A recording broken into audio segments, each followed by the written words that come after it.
I'm going! You get inside now! Okay,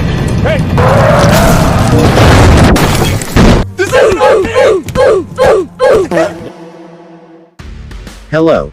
Back to Story Friends. This time we are going to tell you about the film Vehicle 19. This film is an action genre, which was released in 2013, tells the story of a man who goes to Africa to meet his ex-wife, but it turns out that the car he rented was not just any car, because in it there is a mysterious cell phone, a gun, and also a woman locked in the trunk. What really happened? As usual, prepare snacks and sit in the most comfortable place. Let's go. The film begins with a man named Michael Woods, who is being chased by police cars. Even helicopters are also stalking him. What did Michael do wrong? Let's go back a few hours before.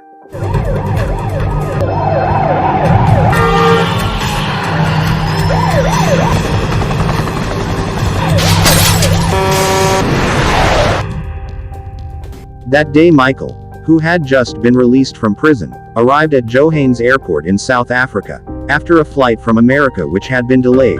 Michael's goal was to come there to meet his ex-wife named Angelica, or Angie as she is called, who works at the American Embassy in the diplomatic department. Michael then rented a car from a rental service company. Before that he had protested to the company, because what came was not as requested. He asked for a sedan, but what came was a mini fun car. The company owner then asked Michael to come to the rental place, to change the car, but because Michael was in a hurry and was lazy, he finally had to use the car to go to Angie's place. Actually, this is a minivan. I ordered a sedan. I'm running late. Somebody's waiting for me. Thank you. Bye. For your information, the cars and roads there are different from those in America, which of course made Michael not used to the conditions there, especially since the signposts used the African language. This is weird.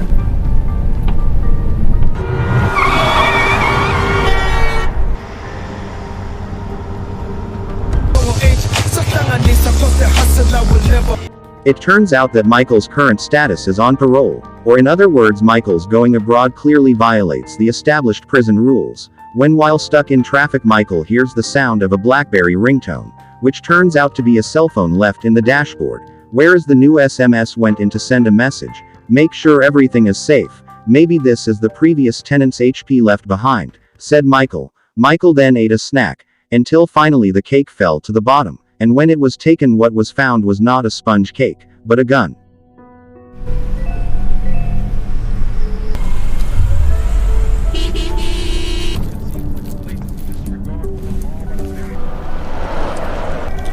After that Michael went to the junkyard, to calm down, and not long after a call came into the cell phone. The caller asked, why could Michael find the cell phone? Michael also tried to explain, if he only rented a car, and did not know what really happened. Before the conversation was over, suddenly the caller had turned off the phone. Acknowledge receipt of the message. What is this? Can you tell me what's going on here? Hello? Why is there a gun in my car? Instead of getting into trouble, Michael didn't care and finally left the car. But suddenly the cell phone rang again, and the caller introduced himself, which turned out to be a detective named Smith. He explained that the car should have been taken by a police officer, who would undercover for a mission. So Michael was asked to meet him at an address, and swapped his car. Hearing that, Michael finally calmed down, and immediately looked for the address, but because no one on the street understood English, Michael was forced to call Angie to ask for the address, without telling the reason, and promised to get to Angie's place in 20 minutes. Luckily Angie was still patient, and she told the address, but when Michael tried to run his car stuck. Suddenly,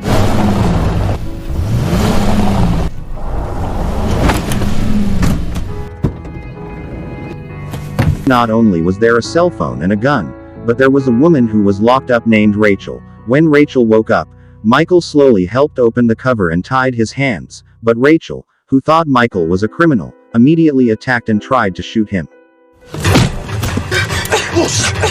And you shut up. Sit in your seat. This is crazy. On the way to the address, Rachel was still attacking when the gun fell, until finally Michael got emotional, because his neck was scratched by a bullet, which was accidentally fired. Even Rachel tried to jump out, which was fortunately saved by Michael.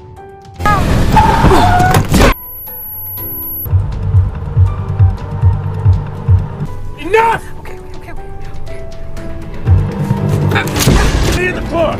Shortly thereafter, Detective Smith called again, because Michael was late arriving at the address. Smith also already knew his criminal record, which was still on parole, and had violated it for going abroad. Michael was also given 5 more minutes, or he would back in jail. After the phone is turned off, Rachel explains what really happened to her. It turns out that Rachel works at the National Prosecutor's Office, and finds secret information about someone who is very, very influential, namely Bandros, that he is trading commercial sex between countries, until finally Rachel too was kidnapped and put in the car, to prevent secret information from leaking to the public. Hearing that Michael still didn't care, and asked Rachel to report it to the police, but Michael was very surprised when Rachel said that Bandros was the head of the police, because Rachel kept talking if Michael already involved. Without speaking again, Rachel was immediately tied up, and put the gag again. Named Ben Rose, international sex trafficking. Ben Tell him all Rose that is the chief of police. Out! You cannot! Michael finally arrived at the destination address, which turned out to be a very suspicious empty warehouse. Had just entered. Suddenly their car was shot, which means the detective was one of the police officers, who ordered his men to kill them both.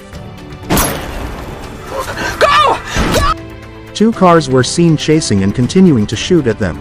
Then Rachel asked for Michael's gun and immediately shot back, but because the shot did not hit the target, Michael then issued his Fast Furious skill and managed to get rid of the 2 cars. No! I'm going! You get inside now! Okay, hey! After that, Rachel looked for her friend, who was a journalist named Benji, who might be able to help them. But Benji didn't want to help them, because it turned out that his son was threatened with death if Benji still dared to find information about them. Hearing that, Michael was worried that Angie was also being targeted. Immediately went to the embassy office, and it turned out that his suspicions were correct. A group of mysterious people were seen who were going to take Angie away from there. Luckily Michael arrived on time. He sounded the horn and shouted at the military officers to bring Angie back into the building. But what happened? Luckily Angie was pulled into the building, but unfortunately the mysterious group had shot. And about Rachel's body, Rachel did not want to be taken to the hospital or meet with a doctor, because later she could be caught. They finally went into a basement building to hide, and in a dying condition, Rachel recorded all of her testimony about unscrupulous police officials including Ben.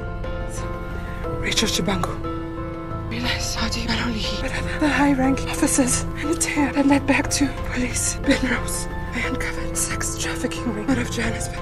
Rachel asked that the tape be given to a judge, named James Musuka, who could indeed be trusted, and not long after that Rachel finally died.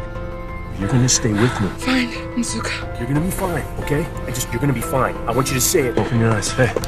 Open your eyes. I want you to stay with me. I want you to stay with me. Look at me. This isn't on me! From initially just wanting to live in peace and meet his ex-wife, now Michael has to get involved with a police case. After putting Rachel's body in an empty warehouse, Michael, who is still confused, then calls Angie, but his cell phone is off. After that, Smith returns called.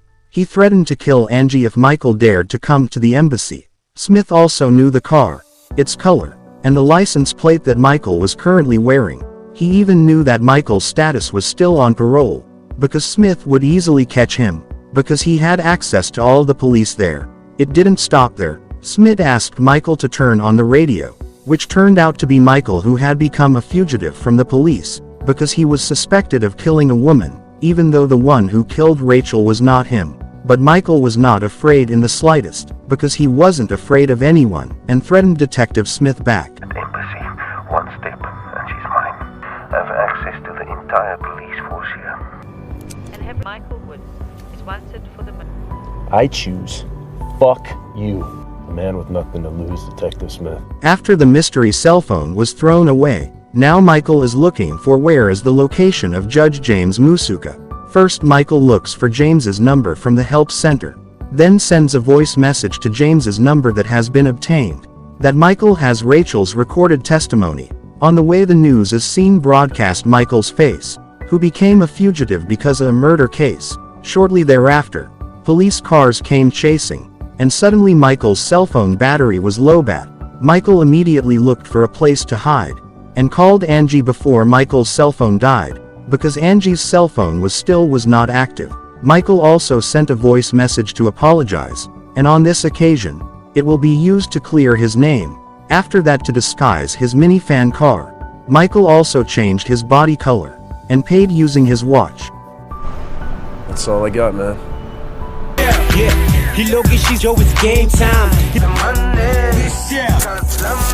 When Michael went to look for the court office, suddenly someone called him, and it turned out to be Judge James Musuka.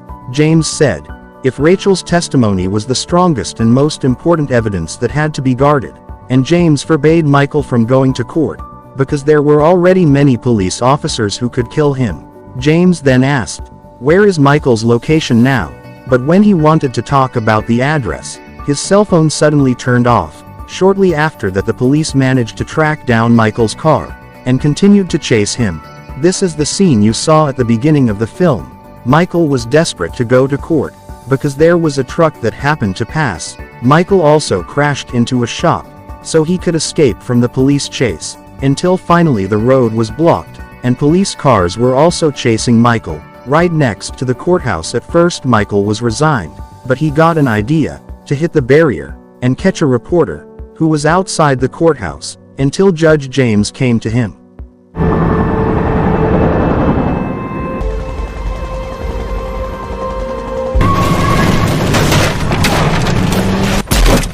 Give me the judge! You listen to me! Huh? You give me Judge Bazooka, you get him now! I'm gonna blow his brain! In this very precarious condition, suddenly came someone who was Detective Smith. Smith then told all the police not to comply with Michael's request, because he was a fugitive. Smith also threatened Michael, if there were already 2 snipers aiming, and could kill him at any time. Fortunately there was one of the police leaders, not a rogue, who felt that something was wrong there, until finally Michael said that he had evidence of a very important case, and that happened. Judge, I have evidence, okay? Don't you say another word! What's going on here? Just stay out of this. Tell me, what's going on? On my word, you're a dead man. You have no right to fire! He's got a bomb! No! No one... Long story short, Michael, who was shot, is being treated in hospital.